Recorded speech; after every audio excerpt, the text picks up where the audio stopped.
Bueno, la formación política de los integrantes o de las personas que se van acercando comienza con el conocimiento de los derechos humanos. Es decir, qué son los derechos humanos, de dónde provienen, cómo nacen, ¿no? Y entonces cuando nos vamos haciendo esas preguntas, pues vamos descubriendo precisamente mediante textos y mediante pláticas que los derechos humanos son producto de la lucha de los pueblos, ¿no? La Revolución Francesa, ¿no? La Revolución Mexicana, la Revolución Rusa, ¿no? ¿Cuál es el primer país donde se votan las mujeres? Pues es en la Unión Soviética, ¿no?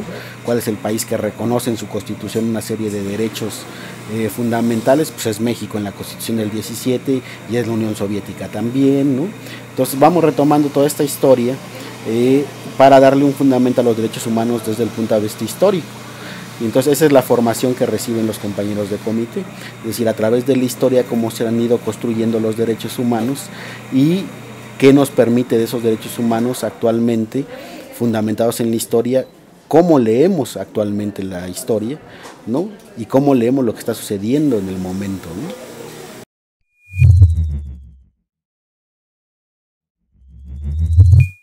Pues se da paulatinamente mediante talleres, se da mediante pláticas, se da mediante lecturas, mediante documentales, mediante audios. Tratamos de utilizar muchos recursos para la formación política, ¿no?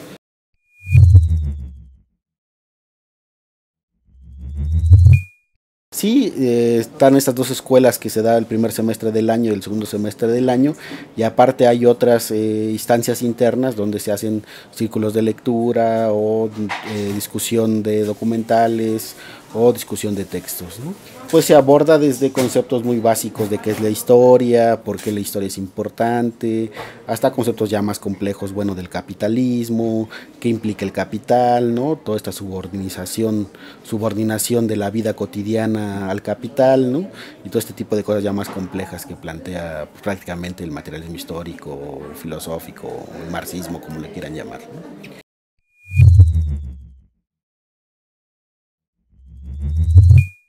Pues depende de la necesidad de la gente también. La gente tiene que sentir la necesidad de esa formación política, ¿no? La gente tiene que sentir la necesidad y nosotros tenemos que hacerles sentir la necesidad de que tienen que incrementar su nivel de conocimiento para poder debatir precisamente en materia de derechos humanos y en materia de análisis de la realidad con otros actores, ¿no?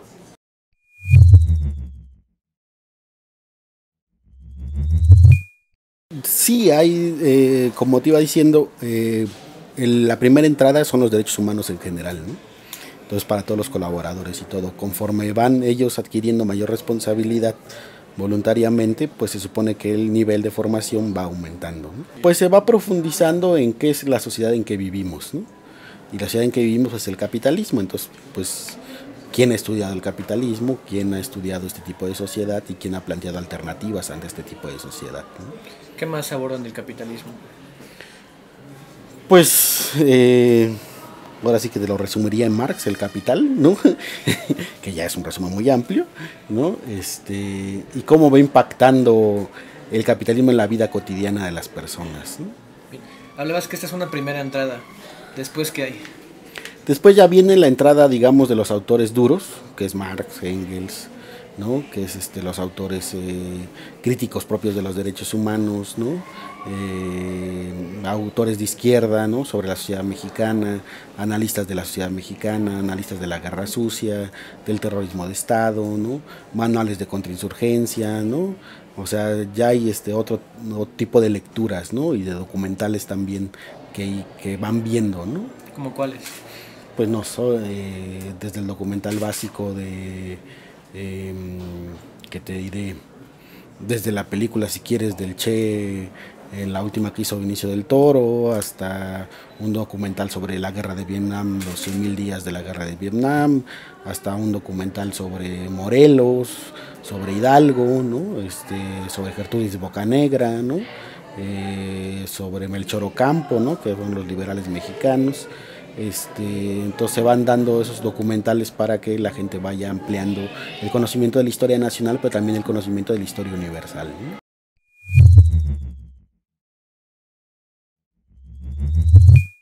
Pues básicamente el ejercicio del análisis de la realidad concreta, que ya es mucho, ¿no? El ejercicio de análisis de la realidad concreta, porque no cualquiera tiene los elementos suficientes o capacidades para estar analizando las tendencias políticas que van sucediendo, ¿no? O sea, por qué, quién representa qué clase en la sociedad, qué representa, por ejemplo, el movimiento de Morena, qué representa toda la propuesta del STLN con su candidato independiente, qué representa todos los trotskismos, qué representa el anarquismo, qué representa cada quien, cada sector en la sociedad, ¿no? Entonces no cualquier persona puede hacer ese análisis de la realidad. Entonces lo que se hace es precisamente los talleres de análisis de la realidad, ya de los coordinadores, ¿no?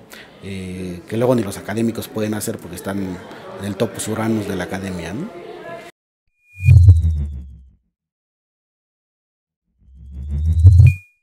Pues prácticamente los compañeros que son egresados de la Escuela de Educadores Populares son quienes realizan estos talleres, ¿no? Son por lo regular modulares, duran 4 horas por lo regular cada taller, y entonces se conectan con las organizaciones sociales que por necesidad necesitan conocer los derechos humanos, y entonces les brinda el primer taller, que es los derechos humanos como herramienta, ¿no? ¿Qué es y qué no son los derechos humanos y qué herramientas existen de la lucha social, ¿no?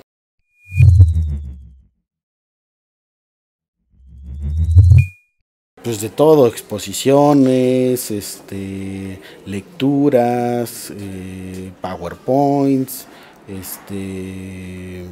a veces invitamos gente a que nos dé pláticas de ciertos temas, ¿no? Eh, También mandamos a los compañeros a que vayan a seminarios o a otros temas que hay en la academia, ¿no? O a que se especialicen en ciertos temas de derechos humanos, ¿no? O sea, es decir, se va como dependiendo de las necesidades y los casos que estamos llevando.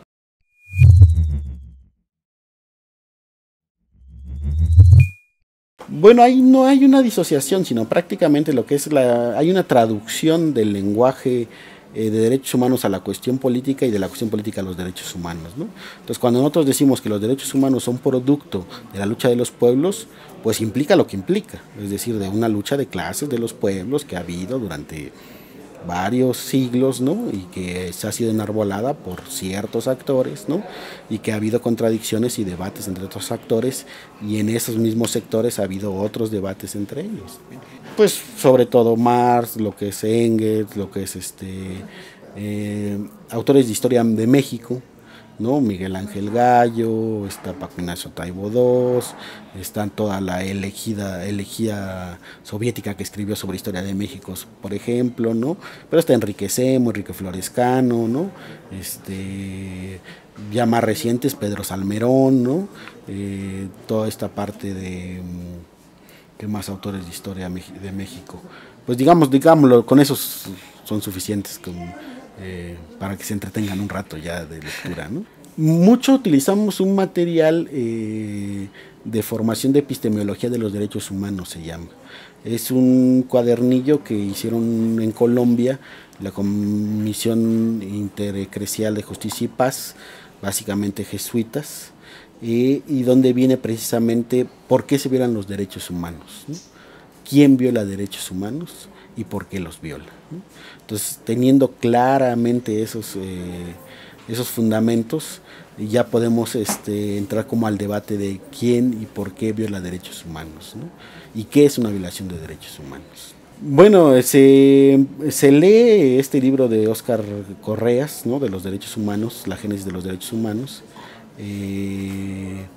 pero hasta ahí, es decir, no, en México tampoco hay mucha producción en términos de derechos humanos desde esta interpretación histórica. Hay mucho desde la interpretación naturalista, ¿no? De la cuestión legalista, ¿no? De los derechos humanos, de las garantías, ¿no? Del constitucionalismo, ¿no? Del viejo constitucionalismo mexicano que se encuentra todavía impregnado aquí en la Facultad de Derecho de la Universidad, y se leen pues toda la parte de los tratados internacionales, es decir, hay los grandes tratados de la ONU, que son libros del tamaño de un tabique de adobe, es decir, gigantes.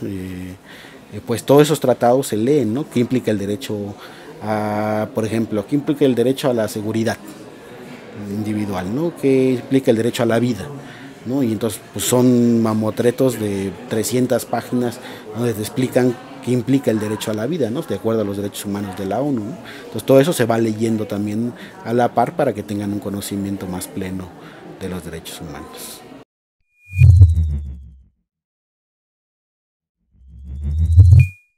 Sí, nos consideraríamos de izquierda, ¿no? De izquierda, y sí, porque nosotros atinamos a un proyecto político, ¿no? A un proyecto de nación donde precisamente haya un respeto de los derechos humanos y podamos vivir de manera dignamente, ¿no? Y creemos que no va a ser bajo el capitalismo donde vamos a poder vivir eso, ni con un Estado benefactor, ¿no? ¿Por qué más?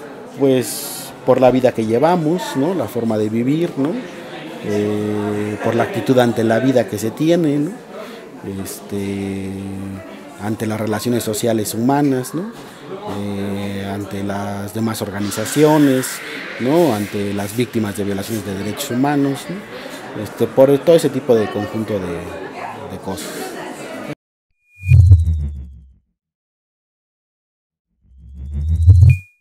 Pues mira, los aliados que ya tienen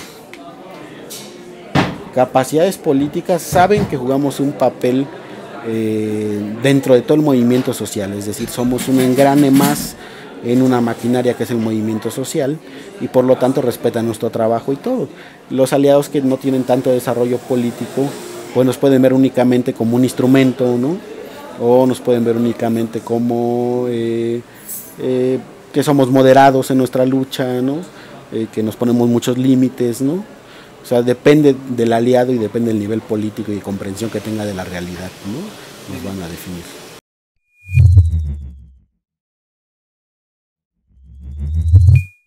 Pues bueno, mira, nos han definido desde ser grupos terroristas, grupos guerrilleros, movimiento guerrillero, hasta ser paramilitares, o sea que nuestros adversarios nos definen de un extremo a otro, ¿no?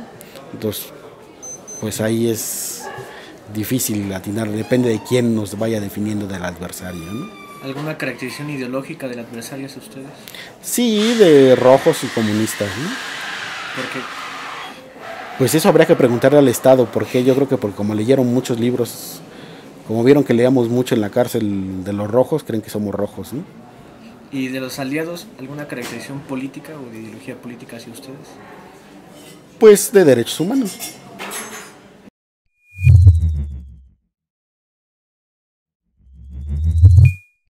Pues por ejemplo, una de las coyunturas más fuertes es cuando el núcleo inicial del Comité Cerezo México, cuando nosotros estábamos en la cárcel, empieza a recibir amenazas de muerte, ¿no? Entonces digamos ahí fue el primer filtro, ¿no? O sea, quienes se quedaron en el comité como organización y superaron ese miedo, y quien no se quedó porque no podía superar ese miedo, ¿no? O quien nunca nos fue a visitar a la cárcel porque nunca pudo superar el miedo de visitarnos, y quien sí pudo superarlo y nos fue a visitar a la cárcel, ¿no? Esa fue una de las primeras quiebres, y creo que ha sido uno de los quiebres constantes, ¿no? Porque las amenazas han sido constantes en estos 15 años. ¿Y cómo lo enfrentan? Pues nosotros con análisis de la realidad prácticamente y evaluación de las amenazas, ¿no? Se va a cumplir o no se va a cumplir, y pues con sistemas de relajamiento, ¿no? Con deporte, con convivencia, ¿no? Con el acercamiento y fortalecimiento de los nudos de convivencia, ¿no? La otra parte, coyunturas, bueno, hablamos aquí ya más recientemente del movimiento de víctimas, por ejemplo, que ahí creemos que colaboramos a que fuera un movimiento que se llamara con justicia y dignidad, ¿no? Creemos que colaboramos para que el nombre fuera precisamente que hubiera esa palabra dignidad, ¿no? No únicamente paz con justicia, sino pan con justicia y dignidad, ¿no? ¿Por qué dignidad? ¿Por qué? Porque la dignidad implica el respeto a los derechos humanos, ¿no? Y entonces implica esa lucha por los derechos humanos que son pues variados, ¿no? Que pues, nos rodean en todo momento, ¿no? Socialmente. Y con justicia porque no queríamos únicamente la paz por la paz, ¿no? Sobre los cadáveres que hay, sino una paz donde hubiera justicia y hubiera un juicio a los responsables que han realizado todos esos crímenes atroces, ¿no? ¿Alguna otra coyuntura interna que hayan enfrentado a lo largo de la vida del Comité Cerezo? Pues viene mi salida de la cárcel en el 2005, donde algunos de los amistades dicen, pues yo ya cumplí con que saliera mi amigo Alejandro, y se retiran del comité. Y luego viene la coyuntura interna de la salida de los dos hermanos Antonio y Héctor, donde también pues algunas personas que estaban dicen, yo ya cumplí con que salieran de la cárcel, y ya se retiraron del comité, y quedaron otras personas, y hay otras nuevas personas en el comité, ¿no? Pues hubo otras nuevas gentes que se fueron uniendo, porque el comité ya en esa época ya no era nada más una organización que luchara por la libertad de los hermanos Cerezo, sino ya en el 2009, cuando salen los dos últimos hermanos, Héctor y Antonio, estamos hablando de un comité que ya tiene trabajo en Europa, que ya tiene trabajo en Canadá, que ya tiene trabajo en varios estados de la República, que tenía varios comités en la República Mexicana, ¿no? Y estamos hablando de que no solamente ayudaba al caso de los hermanos Cerezo, sino ayudaba a los casos de los presos políticos en general del país, ¿no?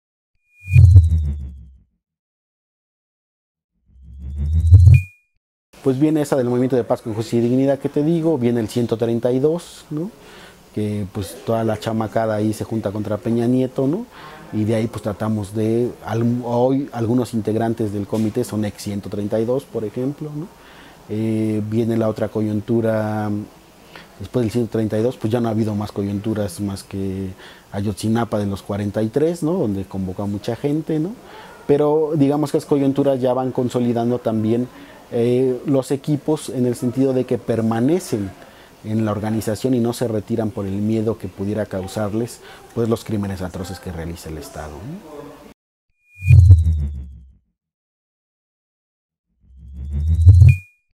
Pues creo que en general hemos ganado. Siempre, paulatinamente con los años somos más gente, somos más colaboradores, más integrantes.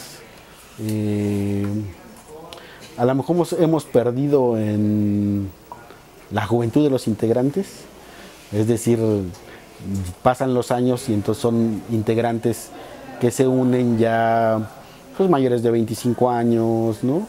O en promedio de 25, entonces nos faltan como otra vez volver a los más jóvenes, ¿no? 18, 16, ¿no? Porque hubo un momento en que el comité había personas de 16, de 18 años, de 19, ¿no? De 20, ¿no? Entonces como que nos hace falta volver otra vez a esas generaciones para volver garantizar la continuidad, ¿no? Del comité, ¿no? Pues ganamos mi libertad, la libertad de los dos hermanos, ¿no? La reducción de las penas. El Ministerio Público pedía 72 años para cada uno de nosotros, fue una pena al final de 13 años y medio, al final yo estuve 3 años y medio en la cárcel y mis hermanos 7 años y medio, ¿no?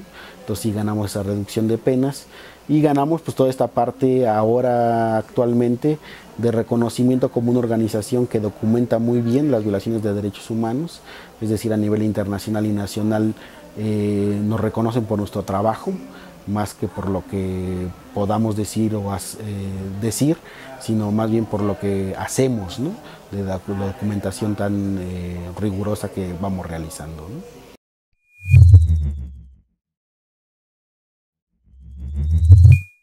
Bueno, mira, a lo mejor no lo vemos como pérdida, pero sí hay restricciones de la vida, es decir, por motivos de seguridad, pues cada uno de los integrantes, dependiendo de su riesgo, pues no puede, por ejemplo, salir después de las 10 de la noche, no puede andar solo, no puede viajar solo, ¿no? Entonces hay ciertas restricciones de la vida, no puede ya irse 15 días al bosque solo, ¿no? Porque pues, el riesgo de que lo maten es muy alto, ¿no? Entonces sí hay como esas restricciones, digamos, que se han perdido precisamente porque el Estado está hostigando siempre a los integrantes del comité, ¿no? Pero no le vería yo en términos históricos en estos 15 años una pérdida política o una pérdida en términos humanos, no habría pérdidas, ¿no?